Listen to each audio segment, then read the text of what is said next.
दुलाराय बर' फरायसा आफादनि बे गा 54थि जि डेलिगेट कनभेनसन बोसोरसालिया तो बेनि नैथि सानाव दिनै आङो फैदों मोनसे हाबाफारिनि थाखाय गुबैयै लांहेननि बेवहाय आं गोबां खेब फैबाय आरो फैनो लुबैनायबो दं हिसाबै आं फैदों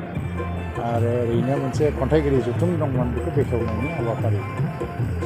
दुलाराय बर' फरायसा आफादनि जि जथुम बे खालि ओरैनो डेलिगेट कनभेनसन एबा बायदिसिना थांलाय फैलायल' नङा बाहाय मोनसे थुनलाइ सरसा जायो एबा बिदिनो सेमिनार जायो जौगाखांनायनि आबादारिफोरनि फरायसाफोरनि गासैबो रोखोमनि बे खन्थाइगिरि जथुमाव ओरैबायदि माखासे खन्थाइगिरिफ्रा बाहागो लादों कार्बि आंलंनि जेरै अरबिन्द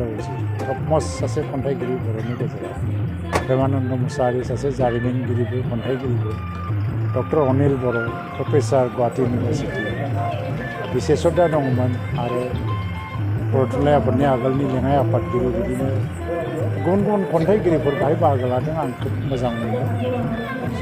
कार्बि आंलंआ जाहैबाय बर'नि जि जौगाखांनाय आरो थांना थानायनि जि सोमावसारनायनि जारिमिन बेवहाय अरायबो मोनसे गोनांथार बाहागो लाबोदों दिनैसिम बेनि जेंनाफ्रा सुस्रांजायाखैबाबो हारि थैनाय थांनायनि जेब्लानो गोनां जादों बिथांमोना ओंखारबोदों खामानि मावबोदों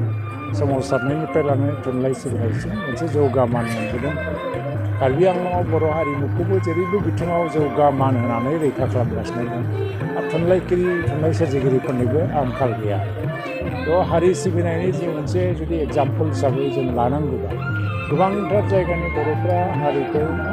मोजाङै सिबिबोदों जों बेखौ एग्जाम्पोल हिसाबै होनो हायो नाथाय कार्बि आंलंखौ मोनसे जों थख'यै जुनियायै मोनसे एग्जाम्पोल हिसाबै जों लानो हायो बेनि बर'फ्रा जेरैबायदि हारिनि राव हारिमुखौ लाखिनानै दङ हारिनि थैनाय थांनायनि सोमावसारनाय एबा मोनफ्रोमबो खामानियाव जेरैबायदि आवगायबोगासिनो दङ जों बिथांमोनखौ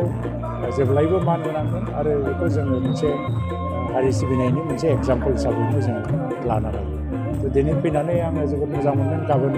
चिफ मिनिस्टार फैबावगोन आंबो फैगोन